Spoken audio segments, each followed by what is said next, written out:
My sister snapped, "You've always been the problem," and Mom agreed things were better before I came back. So I said, "I know you've been trying to take over the house, but you'll have to do better than that." I'm 29. And last night, I walked out of my childhood home for what I'm pretty sure is the last time. To be honest, I never really planned on coming back. After college, I stayed out of state, hopping from city to city, chasing whatever job would pay enough to let me avoid asking my family for help. I'd call during the holidays, maybe send a gift card or two, but I kept my distance. Not out of spite, but out of self-preservation. If you've ever had one of those families where guilt is a language and silence is a weapon, you'll get it.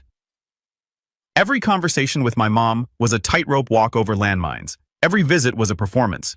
And my sister Marissa, let's just say she's always been the golden child with teeth so white, you'd think they were forged in heaven, and a passive-aggressive tone sharp enough to slice steel. But a few months ago, things changed. My dad got sick. Liver failure. It got bad fast. And suddenly the family that had all but forgotten me remembered I existed. I was the responsible one, the reliable one, the only one who can help. Never mind the years they spent reminding me how difficult I was. Never mind that I hadn't even been invited to Marissa's wedding 2 years ago. No, now I was essential. I flew home without hesitation, took unpaid leave, canceled a work trip I'd been planning for months. I didn't do it for them. I did it for my dad. He and I were never close. Exactly. But he never weaponized his disappointment the way Mom did. He just kind of existed in the background. Tired and quiet, always working, always too exhausted to intervene. When he looked at me from that hospital bed, tubes in his arms, and face pale as the walls around him, he whispered, "You didn't have to come back, kid. But I'm glad you did. I'll carry that with me forever." At first, I stayed in the guest room, helped with appointments, grocery runs, managed all the insurance paperwork that made my mom's eyes glaze over. I figured we'd bond a little, maybe heal, but I underestimated just how deep the old wounds ran and how determined my mother and sister were to keep picking at them. It started small. Snide little comments at dinner. "You sure you should be making his meals, Daniel? He always said your cooking was a little bland. I thought you'd grow out of that tone by now." Guess not. "Don't take this the wrong way, but maybe don't talk politics in front of Dad. You've always had a way of making things about you." I bit my tongue, told myself it wasn't worth it. Dad was the priority. Let it slide. But then came the little mistakes. My room being cleaned without asking and personal stuff moved or misplaced. Mail addressed to me suddenly opened. Conversations I had with Dad somehow twisted by the time they reached Mom's ears. And always, Marissa would smile, that tight, gleaming smile, like I was just another mess she had to manage. One morning, I walked into the kitchen to find them whispering over coffee. They stopped when I entered. Mom looked at me like I was an uninvited guest. "Do you need something?" she asked. No warmth in her voice, just grabbing tea. Marissa laughed lightly, still drinking that weird stuff. Figures. I ignored them, but something shifted that day. I could feel it in the way they moved around me, like I was a guest who'd overstayed his welcome in a home I'd grown up in. Then came the real blow. It was a Tuesday night. Dad had had a rough day and I'd stayed late at the hospital with him. He couldn't talk much anymore, just hand squeezes and quiet blinking. I sat beside him reading the newspaper out loud like he used to do for me when I was a kid. When I got home, I found Marissa in the living room, arms crossed, waiting. "Can we talk?" she said sharply. "Sure." She didn't wait. "I think it's time you started looking for a place of your own." I blinked. "Excuse me, you've been here 2 months. And I mean, it's not like you're paying rent." I actually laughed, confused. "Are you serious? I've been handling Dad's paperwork, driving him to appointments. And we appreciate that," she said quickly. "But you're disrupting the peace. This isn't about gratitude. It's about balance." I stood there stunned. "Balance?" Mom entered then, drying her hands with a dish towel, and said, "Marissa's right. Things were better before you came back." That sentence, that exact sentence, like someone had cracked a bat over my chest. I think I physically swayed. I opened my mouth, closed it, then nodded slowly, picked up my keys from the table. "You've always been the problem," Marissa snapped as I turned toward the door. I paused for a second, just a second, but didn't look back. I left without slamming the door, without a single word. That was last night. I slept in my car parked behind an old gas station outside of town. Windows cracked, hoodie pulled over my head. I didn't cry. I didn't even feel angry. I felt nothing. Hollowed out. A silent kind of ache that doesn't scream. It hums. This morning, my phone buzzed violently awake. 19 missed calls. 6 from Mom, 9 from Marissa, 1 from my uncle, 3 from a number I didn't recognize, and then the voicemail. It was Mom's voice, thick with something I hadn't heard since I was a teenager. Regret, Daniel. Honey, I listen. We were stressed. Marissa didn't mean a pause, a deep shaking breath. We made a mistake. Then a sob. One sharp enough to make me sit up straight in silence. I didn't know what to do. I still don't. But the thing is, I don't think they called because they miss me. I think they called because they realized what they've lost, and they have no idea what's coming next. I sat in the driver's seat for nearly half an hour after that voicemail ended, just staring at the dusty dashboard, listening to the low hum of traffic from the road behind the gas station. 19 missed calls, 1 tearful apology. But it wasn't the apology itself that got me. It was the timing. Because the truth is, Mom and Marissa only ever reach out when they need something, when things slip beyond their control. I knew that something had happened overnight, something big enough to rattle their perfect little fortress of pride. I replayed the message 3 more times. Each time that last line hit harder, we made a mistake. It wasn't a confession, it was a warning. I didn't respond right away. Instead, I drove. I needed to move. Think. Let the air hit my face. I ended up at a little coffee shop I used to go to in high school. Still had the same cracked leather seats and chalkboard menu with prices that hadn't caught up to inflation yet.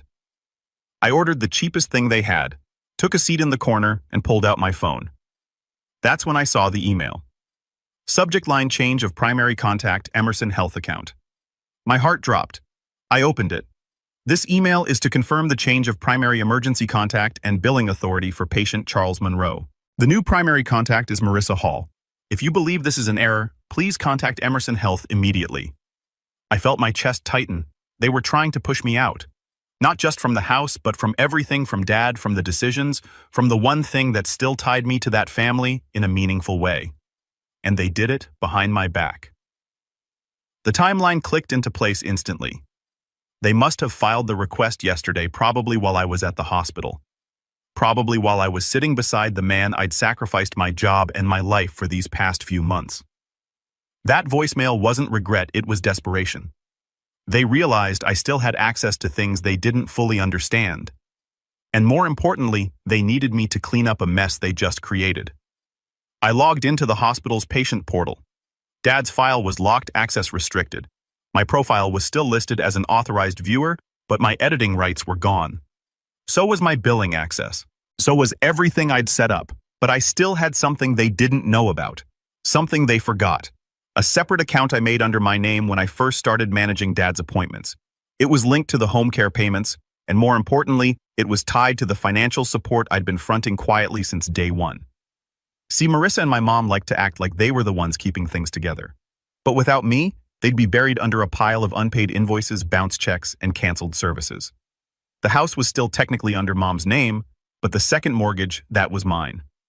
The home nurse 3 times a week, me. The delivery meals, me.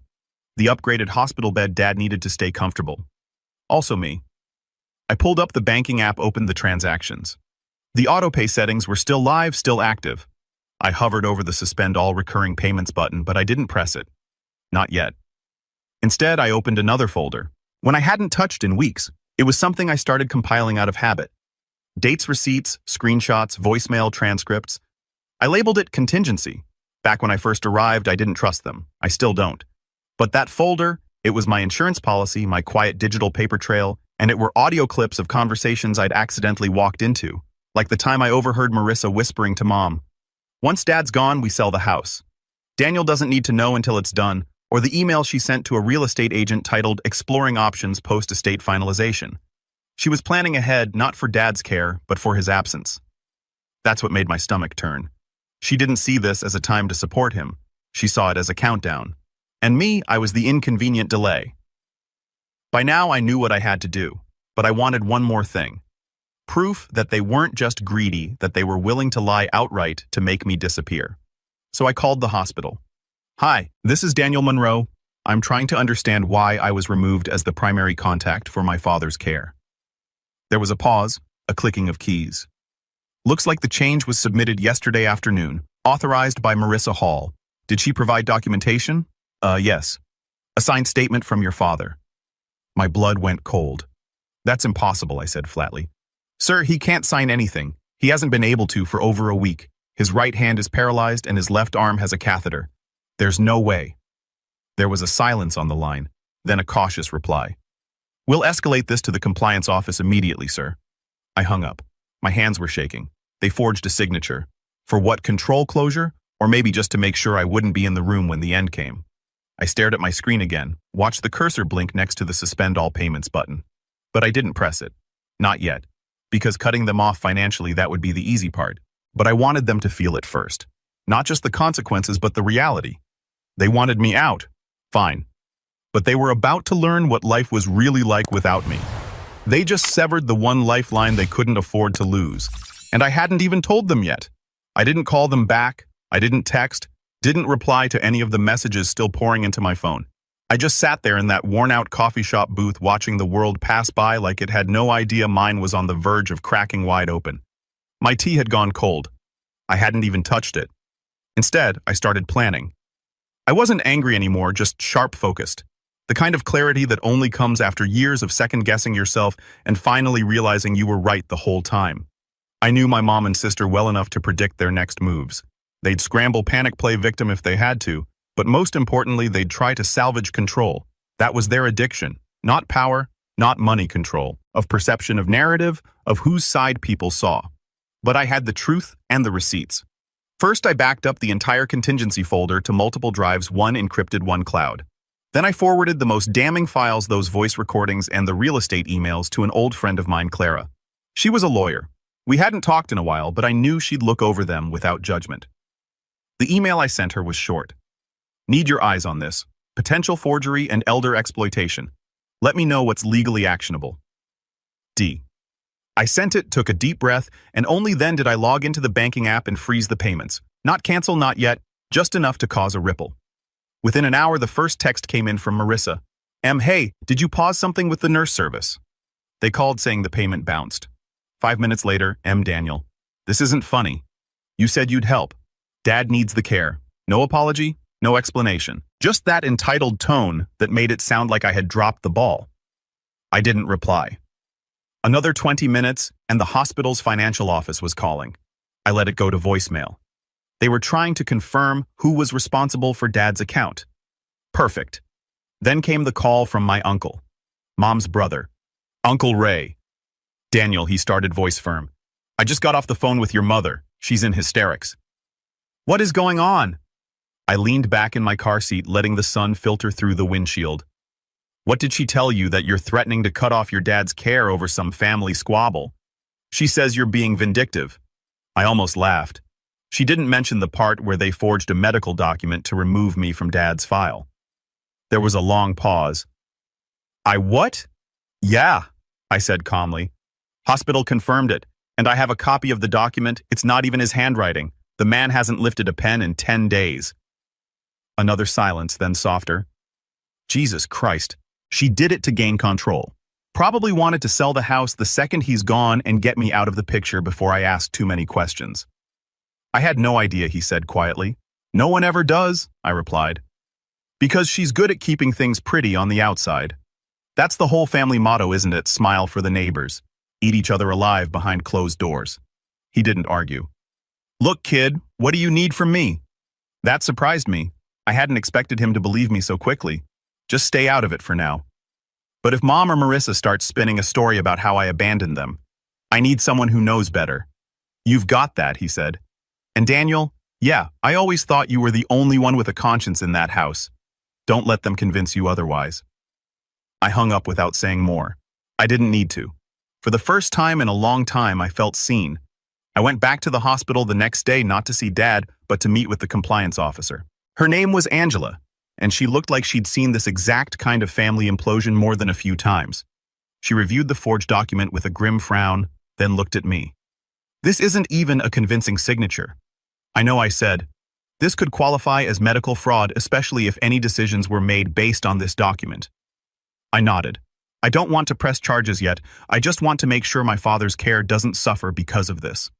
We'll reinstate your access today, and we'll be putting a freeze on any further changes unless they're approved in person by a licensed physician and witnessed by staff. It was like finally breathing clean air. Later that afternoon, I sat at Dad's bedside again. He blinked slowly when I entered, his face more drawn than ever. I held his hand, careful of the 4 lines. His grip was weak, but still there. They tried to push me out, I said quietly. But I'm still here. He squeezed my hand barely, but it was enough. I've got you, Dad. I stayed there for a long time, just sitting, listening to the beeping monitors and the distant sounds of nurses passing by. The world felt quieter, calmer, until I got back to my car and saw the email from Marissa. Subject line: You don't know what you've done. The body of the message was one long, frantic paragraph. No punctuation, just rage. Blaming me for sabotaging the family, for ruining everything, for turning Uncle Ray against us. And finally, the one line that stood out. You always wanted to feel important. Well, congratulations. You've burned the last bridge you had. I stared at those words for a long time and smiled, because what she didn't know was that I'd already built a new bridge, one that didn't include her. And the fire she lit it was still just getting started. I didn't respond to Marissa's email, not a word. I didn't need to. Everything she'd written just confirmed what I already knew. I'd hit the fault line, the one they never thought I'd find, let alone shake. And now it was crumbling underneath them. Every fake smile, every lie, every smug little speech about family obligations, while they used me like a walking wallet with a driver's license. But what they didn't realize was that I had one final card to play, and I was done being quiet. 3 days after that email, I walked into the attorney's office with a folder under my arm. Not the contingency folder, a new one titled Simply Care Transition. Clara had helped me draft it. She sat beside me as I met with the legal representative from Emerson Health and a neutral third-party advocate. And across the table sat my mom. She looked smaller than I remembered, or maybe just rattled. Her usual styled hair was pulled into a lazy bun, and she wore sunglasses indoors, even though it was cloudy. I assumed it was either from lack of sleep or to avoid looking at me directly. Marissa didn't show up. Coward. I placed the folder gently on the table. Inside is everything we need to initiate guardianship transfer for Dad's care, I said calmly. Effective immediately. I'll assume full legal responsibility for his health decisions, medical expenses, and palliative arrangements. Mom said nothing at first, just stared. Then she laughed softly, bitterly. You can't be serious. I am, I replied. You lost your say when you signed a forged document and submitted it as legal authority. That wasn't me, she snapped. That was Marissa. She said he approved it. He can't talk, Mom. And even if he could, you knew better. You've always known better. Her lips pressed into a tight line. Angela, the compliance officer from the hospital, spoke next. We reviewed the situation extensively. The evidence of signature fraud combined with the testimony from Mr. Monroe and the care staff meets the standard required to initiate legal reassignment of medical responsibility, pinning a judge's approval. It's already been signed, Clara said smoothly, sliding another paper across the table. Filed yesterday morning with the hospital support. Mom looked down at the document with wide eyes. You did this behind our backs, she whispered. No, I said calmly. I did this because of what you tried to do behind mine. She stood up, knocking your chair slightly. So that's it. You're cutting us out. After everything we've done, everything I've done, I corrected, paid the mortgage, paid for Dad's nurse, kept the electricity running, while you two hosted book clubs and posted selfies about how grateful you were to be present during Dad's illness. Meanwhile, you were planning what color curtains to hang in the guest room after he passed. Her face pad. You think I didn't see that Zillow tab open on your laptop I added? Or the calendar alert titled Freedom Day on your phone set for a month from now? Tears welled in her eyes. But they weren't grief, not shame, just anger. Anger that the mask had slipped and there was nothing left to hide behind. I stood too. Dad has weeks, maybe less. From now on, his final days will be peaceful. No more schemes, no more tension, just quiet dignity and maybe some honesty. I'm still his wife, she said, and I'm still his son, I replied. But only one of us has acted like family. I walked out without another word. The next few days passed in a strange, heavy silence. There were no more frantic calls, no angry texts, just quiet. Maybe they finally understood I'm in it. Maybe they just didn't know what to say. I visited Dad every morning, sat beside him, played soft music, read the newspaper even when he couldn't follow, held his hand when he winced, brushed his hair when he slept. I told him stories about my childhood, about how I used to climb into his truck when I was little, just to pretend I was going somewhere important. One evening I brought in a box of old photos I dug out of storage, Mostly faded prints, camping trips, birthdays, beach vacations. And then near the bottom, I found one I hadn't seen in years. It was me, maybe 8 years old, sitting on his shoulders, both of us covered in paint. A failed attempt at fixing up the garage. We were laughing, real laughter. I showed it to him. He blinked twice. Then slowly, achingly, he reached up, placed his finger on the photo and tapped it once. I knew what that meant. He remembered. That night, he passed peacefully. No machines, no chaos, just me sitting beside him, his hand in mine. I stayed a long time after they took him away, long enough to watch the sun rise through the window. And then I went home, my home. The funeral was small by choice. Just a few friends, some old co-workers of his, my Uncle Ray, and 1 or 2 neighbors who actually cared. Marissa came dressed like she was auditioning for a soap opera. Dramatic black veil crocodile tears. She tried to give a eulogy, but I shut that down politely but firmly. Dad asked me to speak, I said. A lie. But when no one questioned, and so I did. I spoke about quiet strength, about a man who didn't always say the right thing, but tried to do the right thing. About what it meant to show up even when no one expected you to. Afterward, she tried to approach me. Daniel, I don't want to talk, I said. Not today. Not with you. She blinked like she'd been slapped. But we're family. No, I said, we're related. That's not the same thing. She didn't follow me. The house was sold a month later. Legally, it was mine after the guardianship shift. I gave Mom 60 days to move out. No lawyers, no drama. I even let her take most of the furniture. She left on day 59, no goodbye, just a silent exit and an empty keyring left on the counter. I stood in the doorway after she left. The place looked different, smaller, not because the furniture was gone, but because it no longer held any illusions, just space. And for the first time in years, peace. It's been 8 months now. I'm back in my city, got my job back. Even picked up painting again. Something Dad always wanted me to do more of.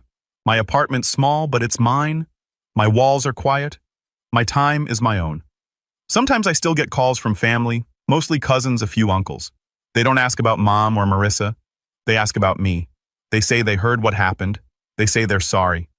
I say thank you, and that I'm doing okay because I am.